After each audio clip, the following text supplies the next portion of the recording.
CBN.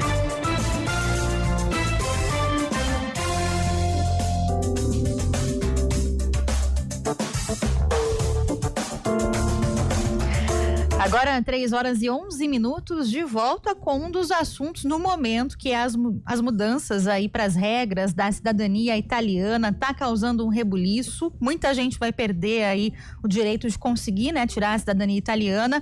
É o seu caso, né, Marco Guarizo? Você é bisneto de italiano. Eu sou bisneto, pelo menos é o que a gente ouviu até agora antes de conversar com a especialista, né? Mas acho que eu vou perder o direito, não vou poder me tornar italiano, não. Vou ficar só a palestra Itália mesmo. Eu tô na mesma, viu? Adeus passaporte europeu, viu, Guarizo? Também sou bisneta aí de italianos. Para quem é bisneto agora tem essa restrição, né, para cidadania, mas a gente vai entender melhor agora essa nova regra com a Mariane Baroni, ela que é advogada especialista em cidadania italiana, mobilidade internacional, e fala conosco sobre essas mudanças.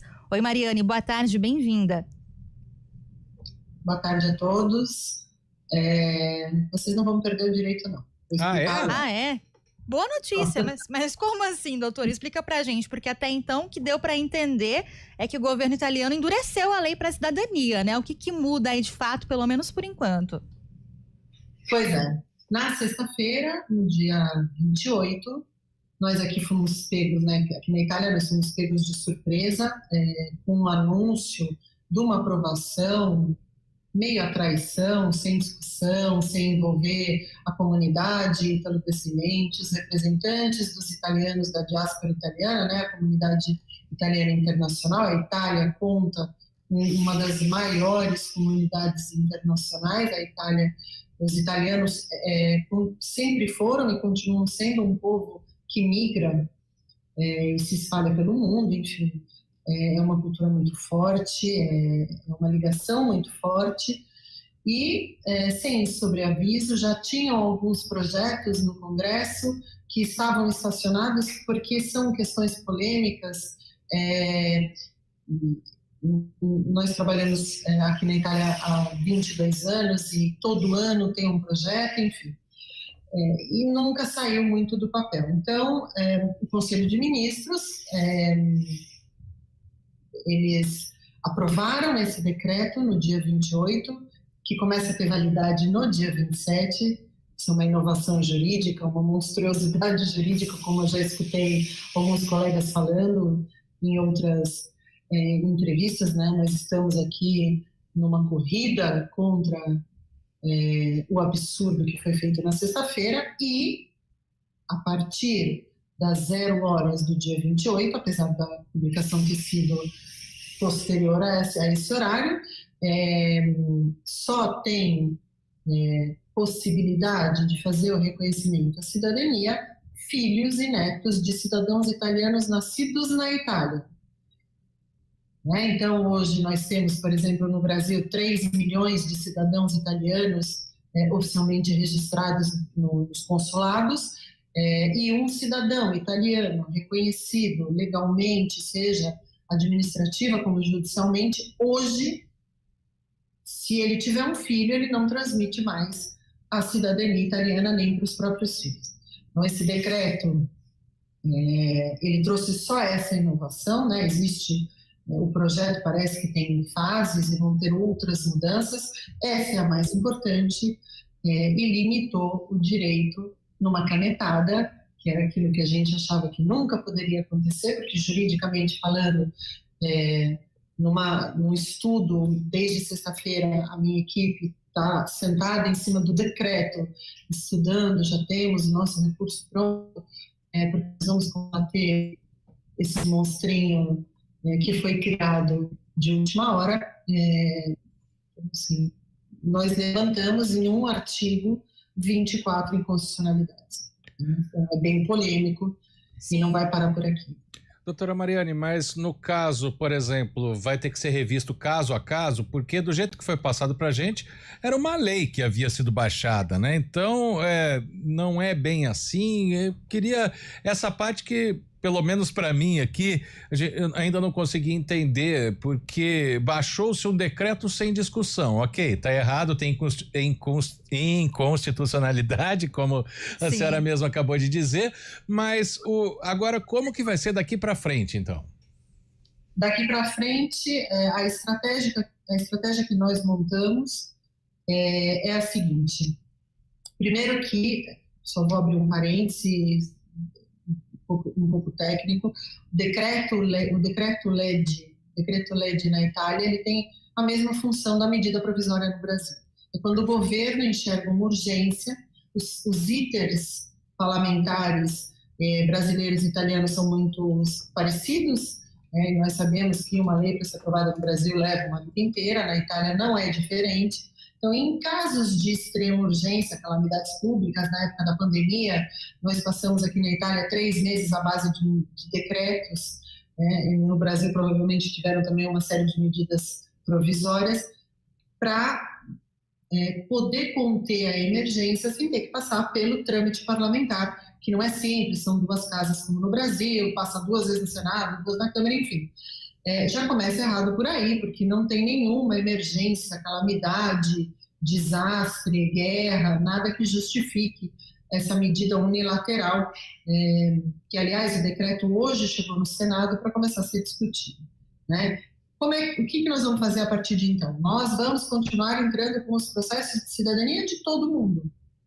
Netos, bisnetos, tataranetos e por aí vai. Porque se o decreto é inconstitucional, e aqui na Itália nós temos mecanismos para forçar a declaração de inconstitucionalidade, e nós vamos ter que fazer processo por processo, nós vamos entrar com o processo. No seu caso, por exemplo, eu entro com o seu processo, peço para o juiz não aplicar o decreto, porque ele tem uma infinidade de ilegalidades e fere princípios do Estado Democrático de Direito, enfim, tem erro de forma, tem erro de conteúdo, tem ilegalidades em relação à legislação europeia, a Declaração de Direitos Humanos da ONU. Então, assim, o direito à cidadania, segundo a legislação italiana, é o segundo direito mais importante depois do direito à vida. Você não pode tirar a cidadania das pessoas com um decreto feito às pressas, sem discussão e sem justificativa plausível, né? Eles estão justificando que precisa reduzir o número de processos porque a administração pública italiana não dá conta do volume de trabalho. Isso não é motivo para você tirar o direito de enfim. Então, hoje, a gente vai continuar entrando com os processos, vai levantar a questão da inconstitucionalidade e vai forçar a ida desses processos para a Corte Constitucional ou para a Corte de Cassação, que são as instâncias superiores aqui na Itália, e que é a nossa grande esperança, porque são órgãos extremamente técnicos, extremamente garantistas, e todas as vezes nos últimos 20 anos que foram chamados a se manifestar sobre a cidadania, ficaram do lado da lei e da Constituição, e não de devaneios e arbitrariedades cometidas não é a primeira vez, esse não é o primeiro decreto, que o outro decreto, acho que a rede social não era tão desenvolvida assim. Tão ativa, né? Em 2018 nós tivemos exatamente esse mesmo decreto e ele foi barrado no Senado, né? Dessa vez eu não acredito que vai ser barrado no Parlamento, mas a gente vai chegar na Corte Constitucional e... Mas hoje a gente tem um governo diferente, né? Com tanta discussão que tem na Europa, a primeira-ministra a gente sabe que é apoiada por xenófobos, né? Então isso não pode fazer diferença, doutora? Então, na época, em 2018, nós tínhamos como vice-primeiro-ministro o Salvini, que é mais à direita, ele é menos moderado do que a Meloni. E mesmo assim, a questão morreu ali, né? Não foi para frente. Aliás, ainda existem declarações de direito, porque depois o Senado não aprovou, mas ainda hoje existem declarações de inconstitucionalidade do decreto de 2018, teve uma recentíssima em janeiro. Era um decreto que falava de outras questões, não só da cidadania, também eivado de inconstitucionalidades. Não era o ministro Salvini, hoje ele é vice-primeiro-ministro, também faz parte do governo da Giorgia Meloni, não é uma pessoa moderada, é uma pessoa que fez a sua história política em cima das críticas muito pesadas e contínuas à imigração. Vivendo aqui na Itália, eu não vejo a sociedade italiana com problemas em relação aos italodescendentes, porque a questão do iuris sanguinis, o fato do filho do italiano nascer italiano em qualquer lugar do mundo que ele nasça, é uma coisa que é muito enraizada na cultura italiana. A opinião pública não está completamente a favor dessa questão, entendem que sim, tem uma necessidade de fazer algumas limitações, existem abusos que são cometidos, enfim, nós sabemos, mas a limitação que foi criada faz com que, por exemplo, eu hoje, cidadã italiana, com 3 filhos italianos, se eu for morar num outro país, daqui a 2 gerações, os meus descendentes não têm mais direito à cidadania. Sim. Isso é uma coisa muito grave para o italiano, porque o italiano hoje, a Itália hoje é uma das maiores exportadoras de cérebros, né, como eles chamam aqui. Então, assim, se você, em qualquer universidade do mundo, você tem um professor italiano. A Itália tem excelência na engenharia, nas questões, não é só, né, o made in Italy, mas os produtos italianos são muito famosos no mundo e muito respeitados, mas também os cientistas. Na época da pandemia, diversos cientistas italianos estavam constantemente nos jornais. Enfim, a Itália é uma exportadora de excelência humana.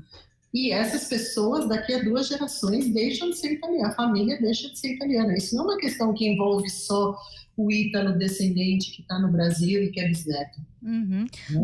Doutora, inclusive a senhora está nesse momento na Itália, né? Vive na Itália. Queria perguntar até o que acontece, né? Como é que isso impacta os descendentes de italianos, cidadãos italianos que moram na Europa hoje, porque a gente sabe que a cidadania ela facilita uma série de questões, né, de mobilidade, de acesso a emprego, entrada em vários países. Então, qual que é o impacto hoje dessa mudança que a gente não sabe se veio mesmo para ficar, né, para essas pessoas que vivem em outros países e têm a cidadania, né? Quem tem a cidadania, o decreto não vai tirar a cidadania de quem já tem a cidadania. Certo. Todo mundo que hoje for cidadão italiano e estiver morando na Europa ou mesmo no Brasil, vou além. Todo mundo que entrou com o processo de cidadania até o dia 27 de março não vai ser afetado por essas medidas. Isso é um outro absurdo, porque quem entrou no dia 27 às 11 da noite tem direito, quem entrou no dia 28 às 6 da manhã não tem mais. Não existe no mundo. Mas, enfim, no mundo jurídico não deveria existir, mas o decreto está aí. Então, quem hoje já tem a cidadania reconhecida e está com passaporte, morando na Europa e morando fora da Europa, enfim, com vistos dependentes da cidadania italiana, não tem absolutamente motivo nenhum para se preocupar. Tá? Os que ainda não têm a cidadania vão sofrer as mesmas limitações, mesmo morando na Europa. Então, hoje, um descendente de italiano que mora na Alemanha, que mora na França, que mora nos Estados Unidos, ou que mora no Brasil, todos eles foram afetados da mesma forma. Doutora Mariane, chegou uma pergunta aqui da nossa ouvinte, ela infelizmente não enviou o nome dela, mas está com um processo protocolado no consulado desde 2019. A senhora já respondeu que ela não entra nessa nova regra. Mas eu aproveito o gancho da pergunta dela. Hoje, por exemplo, quem quiser requerer uma cidadania italiana, já espera essas votações no Congresso italiano, faz os trâmites normalmente na embaixada, no consulado aqui no Brasil. Qual que hoje é a orientação? Então, vamos primeiro a pergunta da moça. Porque existem 2 questões. Existe a fila do consulado e, infelizmente, existem famílias que estavam há 10, 11 anos na fila do consulado e, infelizmente, hoje o fato de estar na fila não lhes garante mais o direito. Né? Elas não foram protegidas, apesar da fila, né, de já termo, porque para entrar na fila você manifesta a intenção de ter a cidadania reconhecida e essas pessoas hoje não tiveram o seu direito, né, um respeito humano de pessoas que estavam há anos e anos na fila, não tiveram o seu direito preservado. As pessoas que entregaram o processo com toda a documentação e protocolaram o pedido no consulado vão ter, o processo vai continuar até o fim, né? Hoje, o decreto entrou em vigor no dia 28, no dia da sua publicação, com eficácia imediata, retroativa, e hoje, no consulado, eles não podem, apesar da inconstitucionalidade, apesar de na justiça a gente ter essa abertura para discutir, o consulado, sendo um órgão administrativo, eles não têm capacidade, competência jurídica, legalmente falando, né, não é competência, não é que eles são incapazes, enfim, mas eles não têm hoje competência jurídica para se recusar a aplicar o decreto. Hoje no consulado, aliás, nas páginas dos consulados no Brasil, já tem a informação de todo mundo. Existem pessoas, uma moça me telefonou chorando, enfim, ela tinha o agendamento para essa sexta-feira e foi cancelado. Sim. Depois de 2 anos de filme. Né? E não tem o que fazer. Da mesma forma, nos comunes italianos, as pessoas que vêm para a Itália para fazer o processo aqui direto no comune, também já fomos contatados por umas 3 ou 4 pessoas que chegaram na Itália, na segunda-feira foram até o comune e o processo foi recusado por uma questão de que é um decreto que está em vigor, com eficácia imediata, e o órgão público não tem como se recusar a aplicar a lei, apesar dela ser, repito, 1 milhão de vezes necessário, totalmente, completamente inconstitucional. Na justiça é diferente, porque o juiz ele tem discricionariedade para aplicar ou não a lei, se ele considerar ilegítimo. Bom, vamos aguardar aí o que deve acontecer também agora em relação a isso, né? A doutora explicou que já foi feita essa mudança anteriormente, lá em 2018, no fim voltou-se à regra antiga, né, doutora? A gente aguarda aí o que deve ser decidido. Agradeço muito aqui a sua participação, doutora Mariane Baroni, com a gente, ela que é advogada especialista em cidadania italiana e mobilidade internacional, falando com a gente direto da Itália, inclusive, sim, trazendo aí essas informações importantes. Muito obrigada, viu, doutora? Boa tarde para você, bom trabalho. Eu que agradeço. Muito obrigado. E não desistam de a gente precisa lutar por ele. Perfeito. Nem toda lei precisa ser. Ótimo. É isso. Não vamos desistir. 3h29.